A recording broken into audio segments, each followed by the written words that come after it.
There are moments in life that shatter you completely.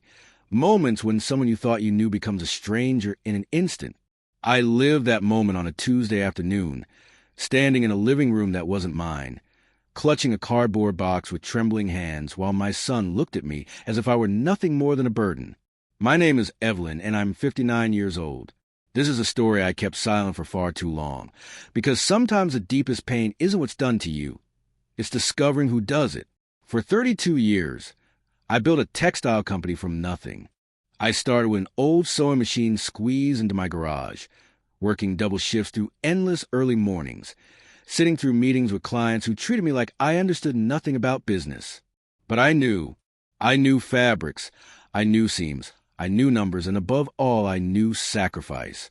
My husband died when Ethan was 12 years old, a massive heart attack on an ordinary Sunday morning. From that day forward, everything fell on my shoulders. The company, the house, my son's education. Everything. Ethan was a quiet, sensitive boy who loved to draw. He spent hours in his room creating characters in imaginary worlds. I dreamed that one day he might take over the company, but I never pressured him. I just wanted him to be happy. I sent him to the best private university in the country, paying every tuition bill without a single complaint. When he graduated, he met Vanessa, a tall woman with perfectly straight hair and a smile that never quite reached her eyes. The first time I saw her, I felt something strange, like a chill running down my spine. But Ethan was in love, and I wanted nothing more than to see him happy.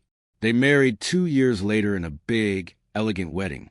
I paid for almost everything. Vanessa chose every detail: the flowers, the dress, the menu.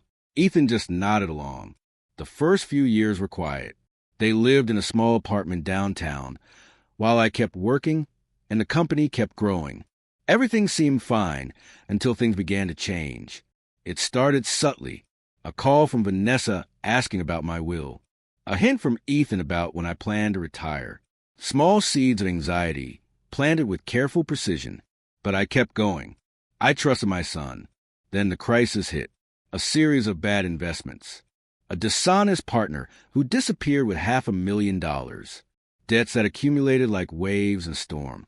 In 6 months, my company went bankrupt. I lost everything.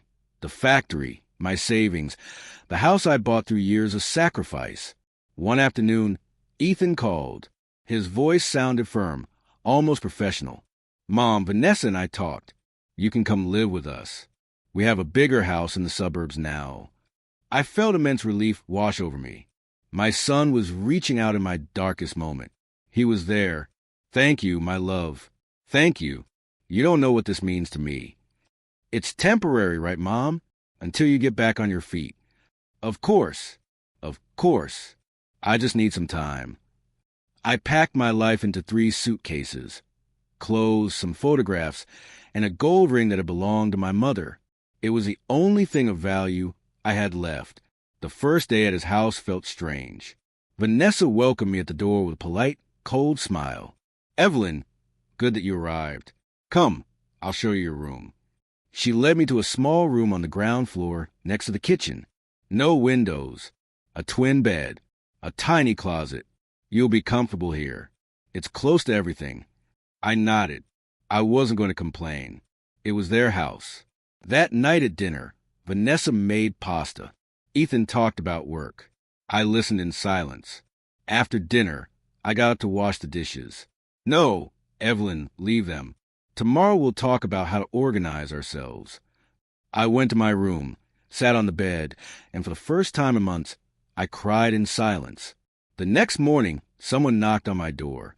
It was Vanessa, carrying a cardboard box. Evelyn, I need to talk to you.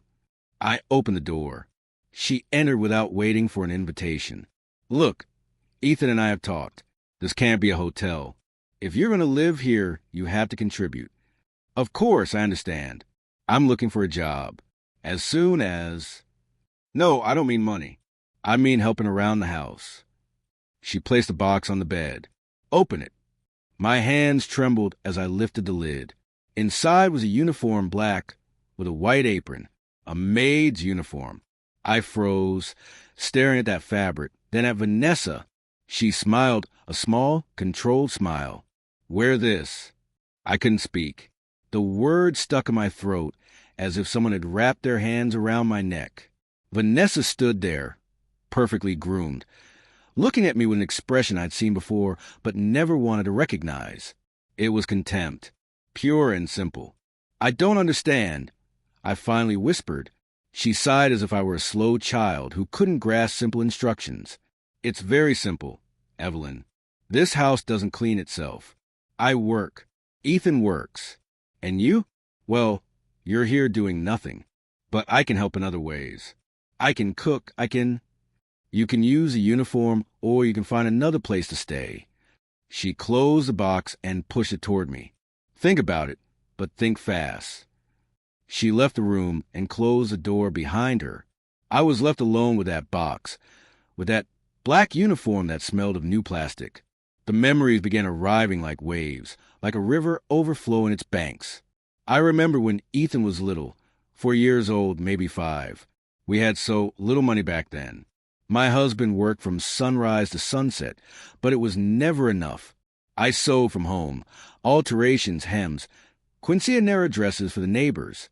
One afternoon, Ethan ran into my workshop with a drawing in his hands. A picture of me sitting in front of my sewing machine, wearing a blue dress that was actually gray, but he painted it blue because he said blue was my color. Mommy, you're the prettiest mom in the world. He hugged me with that strength children have when they don't yet know how to lie with their bodies. Do you know what I'm going to do when I grow up? He asked. What, my love? I'm going to be rich, and I'm going to buy you a huge house with a garden, and you'll never have to work so hard again. I stroked his hair and cried without him seeing. I don't need a huge house, my darling. I just need you to be happy and to be a good man. That boy who promised to take care of me, where was he now? I remembered when my husband died. The funeral. Ethan crying silently next to me, barely 12 years old in a suit too big for him, squeezing my hand. Mom, I'll take care of you. I promise. And I believe him. I worked double, triple shifts. I accepted jobs that humiliated me, clients who treated me as if I knew nothing, sleepless nights, days without eating properly, all so he could study, so he could have a better future than mine. When I opened my first small factory, Ethan was 17. He came with me on opening day, just him, me, and Mr. Romero, my first employee. Someday, this is going to be yours, Ethan. Everything I'm building is for you. He smiled. He hugged me. Thanks, Mom, for everything.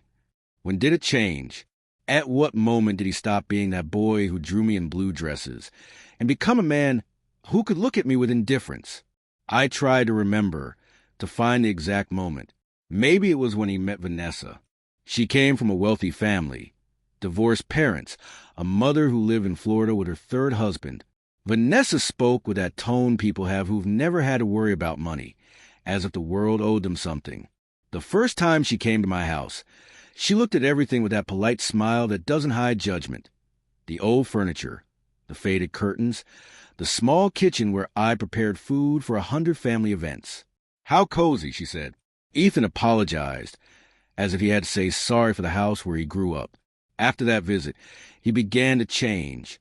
Subtly, he stopped coming as often. When he came, he stayed briefly. He always had an excuse, a meeting, a commitment, dinner with Vanessa's parents. Mom, you have to understand, Vanessa and I have a social life. I can't cancel everything to come eat every Sunday. I'm not asking you to cancel anything, my love. I just miss seeing you. I'm not a child anymore, Mom. Those words, how they hurt. But I let him go, because that's what mothers are supposed to do, right? Let their children go. Allow them to build their own lives. I never imagined that letting him go would mean being left completely alone. I remembered his wedding, me sitting in the front row in a dress I'd specially made, wine color, elegant. I'd had my hair done at a salon. I wanted to look good. I wanted Ethan to be proud of me. During the ceremony, I watched him look at Vanessa with absolute adoration, as if she were the only person in the world. And I felt something small and dark in my chest. It wasn't envy. It was fear. Fear that I was no longer enough. At the reception, Vanessa introduced me to her friends.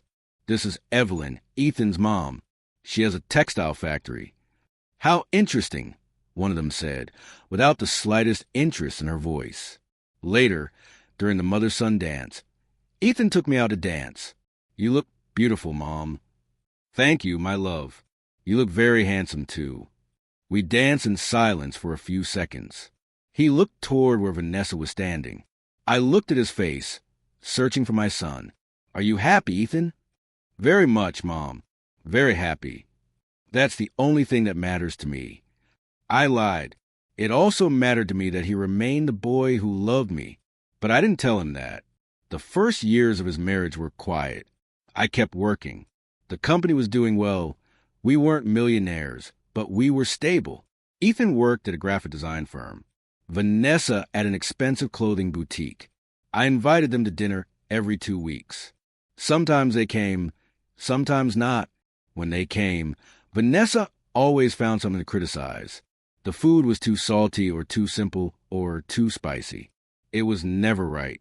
It's just that, Evelyn, we're used to eating lighter. Have you thought about taking a healthy cooking course? Ethan said nothing. He just ate in silence. I smiled, nodded, and kept my words to myself. Because that's what women of my generation do, right? We swallow the humiliation and smile because we don't want to cause problems. I remember the last Christmas before the bankruptcy. I prepared a big dinner. Ethan and Vanessa, my sister, some cousins. Vanessa arrived late in a very expensive dress and sky-high heels. Oh, Evelyn, excuse me. We had a dinner with Ethan's partners, but we said no. We have to stop by, even for just a while, with the family. Even for just a while, as if being with me was an obligation, a transaction. During dinner, Vanessa talked about their plans. They wanted to buy a bigger house in the suburbs. We still don't have the full down payment, but soon.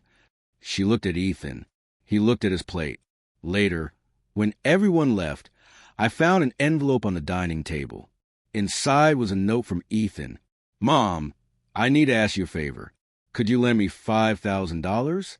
It's for the down payment on the house. I promise I'll pay you back in 6 months. $5,000. I had it, my emergency savings, but I had it. The next morning, I transferred the money. He never paid me back.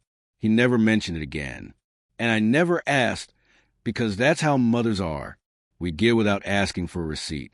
Now, sitting in that small room with that box on the bed, I understood something. I understood that I had allowed all of this. I'd allowed Vanessa to speak to me with contempt. I'd allowed Ethan to abandon me emotionally. I'd allowed him to treat me as if I didn't matter because I was afraid of losing my son, afraid of being left completely alone. But now, what else could I lose? I opened the box again. I took out the uniform and spread it on the bed. Black, starched, with a white apron that had lace on the edges. A uniform for the woman who had built a company from scratch. For the woman who had raised a son alone. For the woman who had worked until her fingers bled on that old sewing machine. A maid's uniform. I touched the gold ring on my finger. My mother's ring. It was the only thing I had left of her. The only thing of value I'd managed to save from the bankruptcy. My mother had been a domestic worker all her life. She worked in big houses, houses where they treated her well, and houses where they treated her as if she were invisible. She never complained. She worked until the last day of her life, giving me everything she could, education, values, and this ring. Daughter, this ring is yours. But promise me something. Promise me you're going to have a different life, that you're going to study, that you're going to be someone. I did it, Mom. I was someone, and now I'm here. I put the uniform back in the box and pushed it under the bed. I wasn't going to wear it. I still didn't know what I was going to do, but not that. I left the room and went to the kitchen. Vanessa was there drinking coffee, checking her phone. Did you try on a uniform? I need to talk to Ethan. Ethan already left for work, and he agrees with this, Evelyn. It was an idea from both of us. I sat down. My legs were shaking. Vanessa, I've always treated you with respect from day one. I've never interfered in your marriage.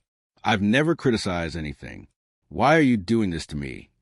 She put down the phone and looked me directly in the eyes. Because I can. 3 words.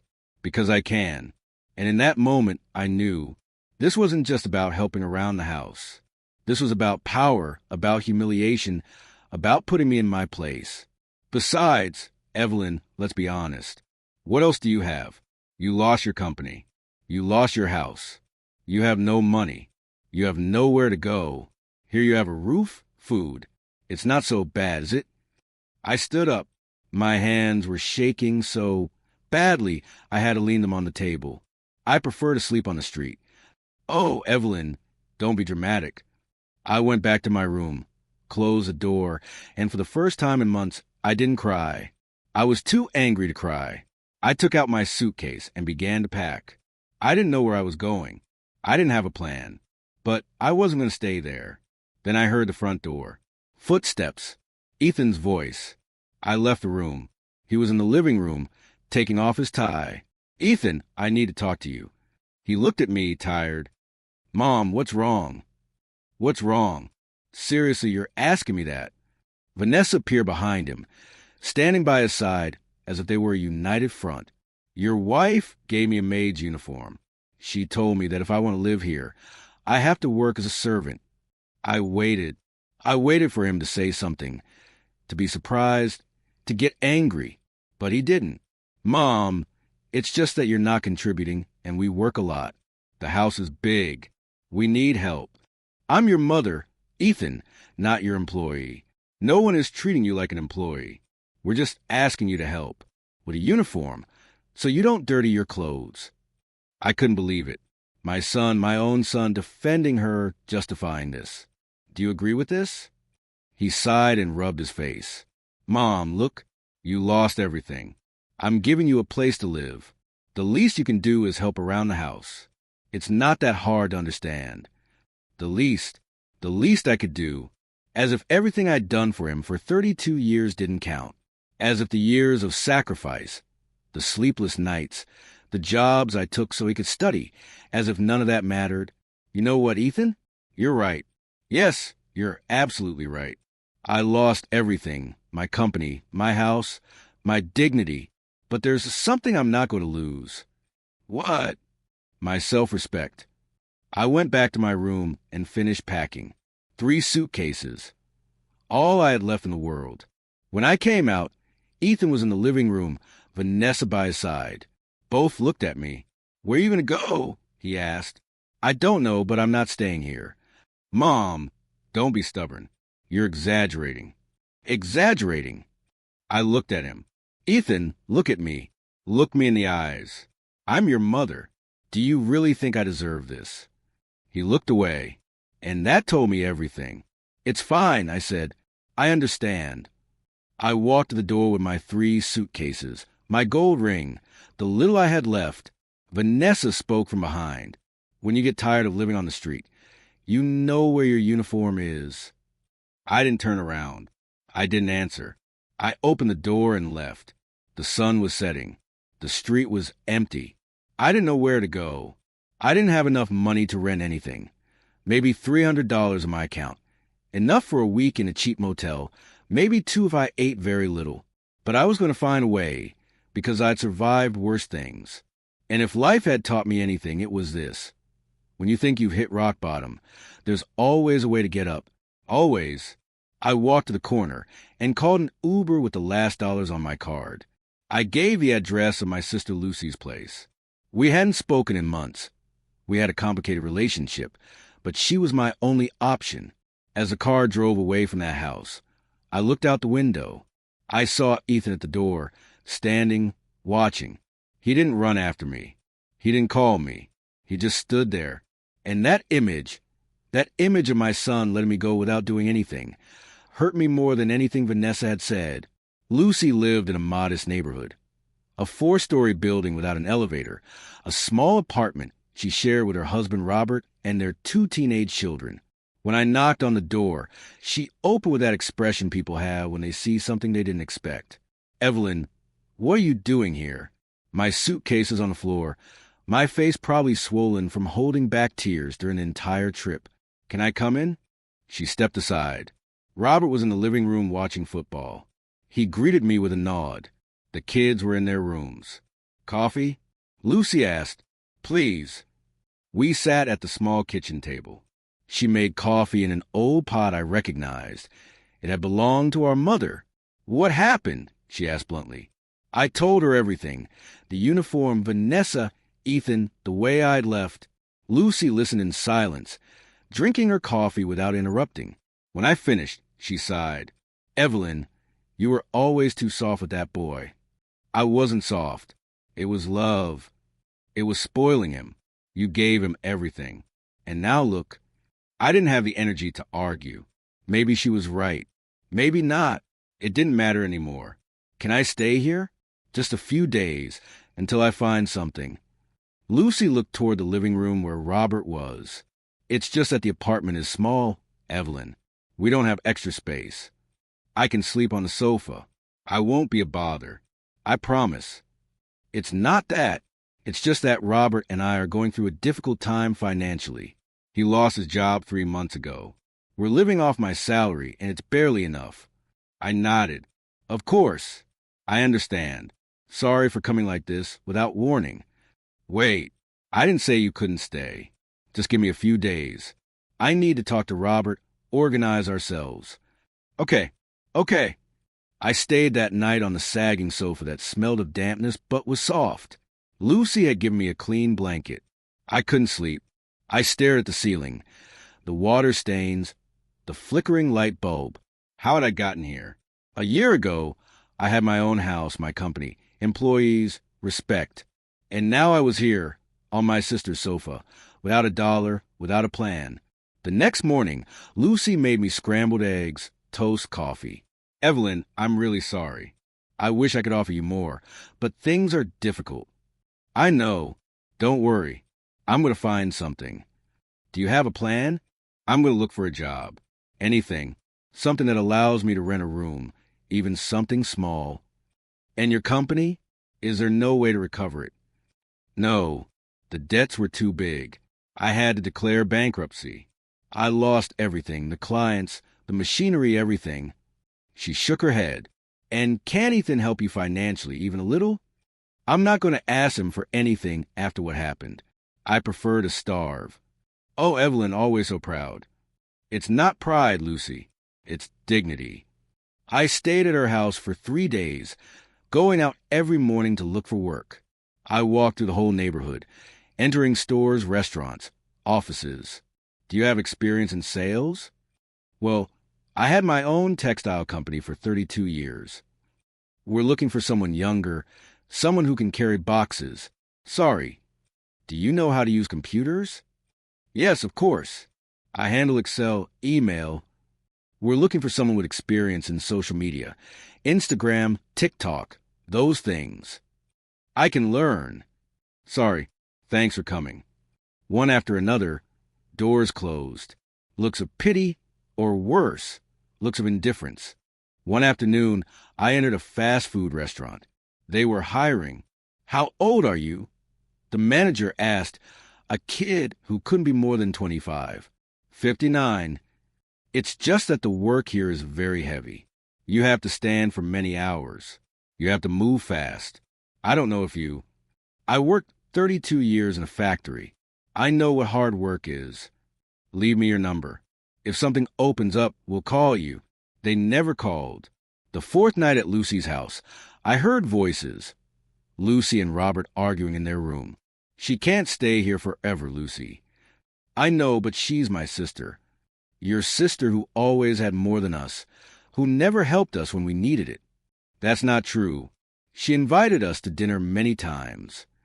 Dinner. Is that helping? When I lost my job 3 years ago, remember we asked her to lend us money. Remember what she said? Silence. She said her company was going through a bad time, that she couldn't. And 2 weeks later, we saw her on Facebook at an expensive restaurant with Ethan. Robert, please. Look, I don't want to be mean, but we have our own problems. We can't be supporting your sister. I closed my eyes, holding back tears. He was right. I couldn't stay here. The next morning, I talked to Lucy. I'm going to leave. I found something. Yes? Where? I lied. A friend is going to let me stay with her for a few weeks. Don't worry. Are you sure? Yes.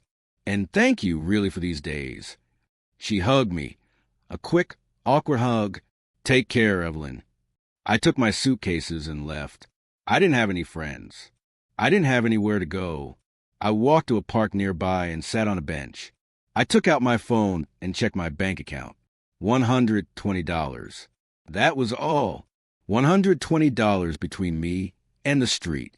I called some former employees, women who'd worked with me for years. Martha, this is Evelyn. Evelyn, how are you? I heard about the company. How sad. Yes. Hey, I'm calling because I need a favor. What do you need? I'm looking for a job. Anything. Do you know of anything? Let me think. You know, my cousin has a dry cleaner. Maybe she needs help. I'll give you her number. Thanks, Martha. I appreciate very much. I called Martha's cousin, who scheduled an interview for the next day. The dry cleaner was in a working-class neighborhood, small, smelling of chemicals and steam.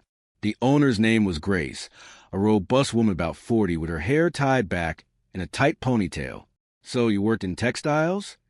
Yes, 32 years. I had my own factory. Uh-huh. Well, this isn't a factory. Here we wash clothes, iron everything by hand. It's hard work. I can do it. The pay is low, $350 a week, no benefits. Hours from 8 in the morning to 7 at night, Monday to Saturday. I did the math mentally. $1,400 a month. Barely enough to rent a room and eat. It's fine.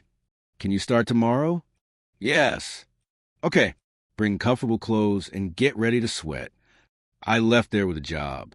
It wasn't much, but it was something. I searched online for rooms for rent and found one 10 minutes in the dry cleaner for $100 a month, a small room in a tenement with a shared bathroom and no kitchen. I took it. The owner was an older lady, Mrs. Higgins, who looked me up and down. Coming alone? Yes. No husband, no children, no one? No one. I don't want problems here. No parties, no visitors at midnight. There will be no problem. Payment is in advance every month. If you're late, you leave. I understand. I gave her the $400 plus $100 deposit. I had $20 left in my pocket. The room was worse than I'd imagined. 40 square feet, a twin bed with a sagging mattress, a plastic chair, a light bulb hanging from the ceiling, a small window facing a dirty patio. The walls had damp stains. The floor was cold cement. I sat on the bed and looked around. This was my life now. I took out my mother's ring and looked at it. The gold shone even in that dark place. I could sell it, probably get $1,000, maybe more. With that, I could live a few months while I found something better. But I couldn't. It was the only thing I had left of her, the only thing connecting me to who I'd been. I put it away. That night, lying on that mattress that smelled of mold, I cried. I cried for everything I'd lost. The house I'd bought through so much effort. The company I'd built from scratch. The years of sacrifice that now seemed to mean nothing.